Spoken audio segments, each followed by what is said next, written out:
সুপ্রিয় দর্শক, বর্তমান অন্তর্বর্তীকালীন সরকারের একজন উপদেষ্টা হলেন সৈয়দা রেজওয়ানা হাসান। উপদেষ্টা হিসেবে দায়িত্ব গ্রহণ করার পর থেকে তিনি একের পর এক চমক দেখিয়ে যাচ্ছেন। দায়িত্ব গ্রহণ করার পর থেকে তিনি দেশের জন্য অনেক কিছুই করেছেন। তবে আপনারা সবাই কম বেশি তাকে চিনে থাকলেও আপনারা কি জানেন রেজওয়ানা হাসানের একটি সুন্দরী মেয়ে রয়েছে?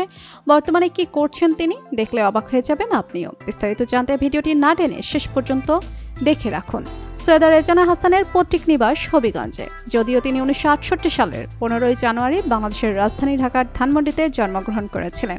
রেজওয়ানা হাসানের বাবা সৈয়দ মহিবুল হাসান ও মা সুরাইয়া হাসান। ব্যক্তিগত জীবনে রেজওয়ানা হাসান বিবাহিত। তিনি তার সহপাঠী আইনজীবী ও ব্যবসায়ী আবু বকর সিদ্দিকের সঙ্গে বিবাহ বন্ধনে আবদ্ধ হন। এই দম্পতির ঘরে 3 সন্তান রয়েছে। 3 সন্তানের মধ্যে তার মেয়ে বড়। রেজওয়ানা হাসানের মেয়ের নাম নেহলা সিদ্দিক এবং তার ছেলে সন্তান রয়েছে, তাদের নাম জাবির ও জিদান। মা রেজওয়ানা হাসানকে প্রচণ্ড ভালোবেসে মেয়ে নেহলা সিদ্দিক। বর্তমানে নেহলা পরিবেশবিদ্যা নিয়ে পিএইচডি করছেন। নেহলা বলে, বড় হয়ে আমি আমার মায়ের মতো একজন পরিবেশবিদ হতে চাই। আপনারা সবাই আমার জন্য দোয়া করবেন। অপরদিকে মেয়ের সম্পর্কে সৈয়দা রেজওয়ানা হাসান বলেন, আমার মেয়ে আমার থেকে অনেক ভালো কিছু করবে। ছোটবেলা থেকে আমি আমার মেয়েকে মানুষের বিপদে এগিয়ে আসার জন্য শিক্ষা দিয়েছি। আমি আশা করি আমার মেয়ে বড় হয়ে দেশের জন্য ভালো কিছু করবে।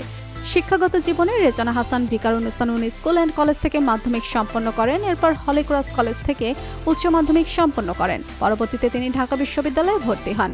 বিশ্ববিদ্যালয় জীবনে প্রথমে তিনি লোক প্রশাসন বিভাগে ভর্তি হলেও আইনের প্রতি আগ্রহ থাকার কারণে তিনি বিভাগ পরিবর্তন করে পরবর্তীতে আইন বিভাগে চলে আসেন। এই বিভাগ থেকে তিনি অনার্স এবং মাস্টার্স সম্পন্ন করেন।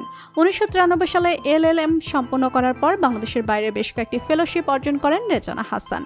তো বন্ধুরা, বর্তমান অন্তর্বর্তীকালীন সরকারের উপদেষ্টা রেজওয়ানা হাসানকে আপনার কেমন লাগে জানিয়ে দিন কমেন্ট করে। আর ভিডিওটি ভালো লেগে থাকলে একটা লাইক দিয়ে চ্যানেলটি সাবস্ক্রাইব করুন।